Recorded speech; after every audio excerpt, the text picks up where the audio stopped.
Len si to predstavte. Ste v cudzom meste a hľadáte reštauráciu, kam sa pôjdete najesť. Prídete na námestie a vidíte dva podniky hneď vedľa seba. Akurát jeden je prázdny a ten druhý je zaplnený hosťami. No a teraz otázka na vás. Kam by ste sa radšej išli naobedovať? Princíp sociálneho schválenia tvrdí, že do toho plnšieho. Naše mozgy totižto rátajú s tým, že keď niečo robí veľa ľudí, tak to musí byť dobré a odskúšané a bezpečné. Teda reštaurácia, v ktorej sú hostia, je určite lepšia, alebo má milšiu obsluhu, alebo kvalitnejšie jedlo.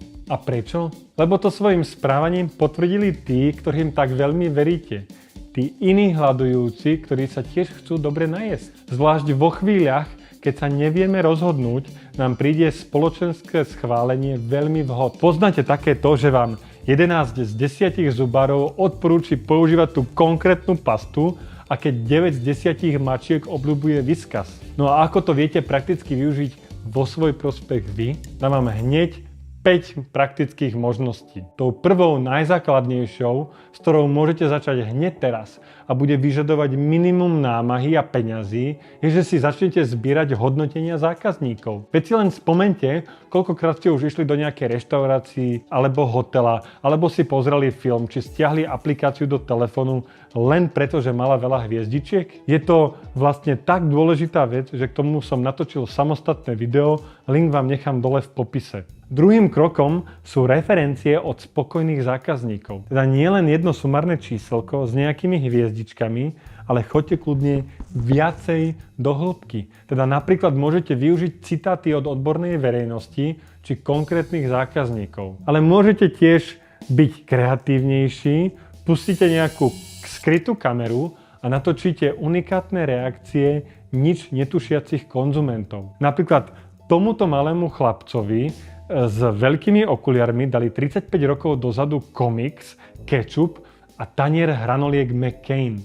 Nebol tam žiaden scenár, dialóg, herci, celé to natočili na jeden jediný pokus. A dodnes je to v Amerike jedna z najznámejších, najpamätnejších reklám na mrazené hranolky. Tretím ultra silným nástrojom sú rozličné zmienky a vyjadrenia a testovania v médiách. Mne ani nenapadá lepší príklad, ako už takmer 20-ročná reklama na nezničiteľnú Toyotu Hilux. V Top Geare, čo bol v tom čase ten najznámejšia televízna show o autách, tento pick-up podpálili a vykúpali na kompletku v mori, nechali padnúť aj s celou bytovkou dole voľným pádom.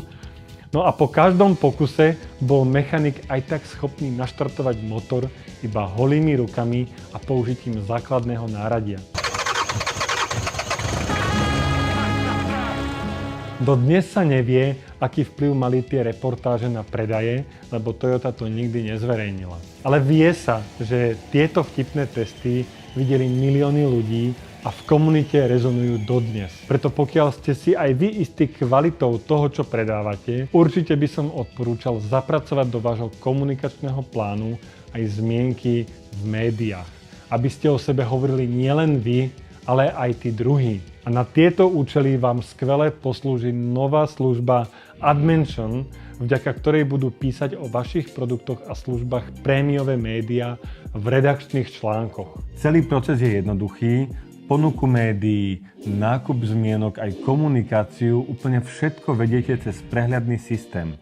Kľudne si to môžete predstaviť ako taký eBay pre natívnu reklamu. No a keď už hovoríme o zmienkach a dôveryhodnosti, tak samozrejme musím spomenúť aj známe osobnosti, rešpektované autority alebo influencerov, ktorí odporúčia vaše produkty. Stalo sa vám niekedy už také, že ste prišli do reštaurácie a tam sa spýtali čašníka, že čo majú dobré a on vám povedal, že jasne, že všetko máme dobré. Ale verili ste mu? Predpokladám, že ani moc nie. Ale teraz si predstavte, že by ste videli, ako kuchári typu Paul Reich alebo Židek povedali, v tej reštaurácii parádne varia. To je zrazu úplne iná káva, lebo vám to odporúčil niekto cudzí, komu to môže byť úplne že zdanlivo jedno, či dáte alebo nedáte na jeho odporúčanie. Pri zmienkach, či už od influencerov alebo od médií, sa pokojne riadte pravidlom, že čím viac pasikov, tým viac Adidas. Teda čím viacej, tým lepšie. Neexistuje situácia, v ktorej by vám to mohlo uškodiť. Tip číslo 5. že sú všetky možné certifikácie, ocenenia, nálepky, pečiatky, známky kvality. Poznáte to, že stojíte v obchode pred regálom s vínami a rozhodujete sa medzi dvoma fľašami. Akurát jedna má nejakú medailu víťaza chutí na jarmoku v Pezinku a tá druhá ju nemá. No tak vyberiete, jasné, že tú s tou medailou. Filmom, ktoré vyhrajú Oscara, stupnú tržby v kinách tesne po získaní ocenenia kľudne o desiatky miliónov dolárov. Hudobníci, ktorí vyhrajú Grammys, zase bežne dvíhajú svoje taxy o stovky percent. No a keď ste reštaurácia, ktorá získala Michelinskú hviezdičku, máte kľudne kompletne vybukované aj na týždne dopredu. Aj o tomto neuveriteľnom príbehu Michelinu som natočil samostatné video, ale pokiaľ nie ste prihlásení na odber tohto kanála, tak ste to isto prepásli. Takže vy sa prihlásite a ja vám za odmenu nechám link dole v popise. Dohodnutý?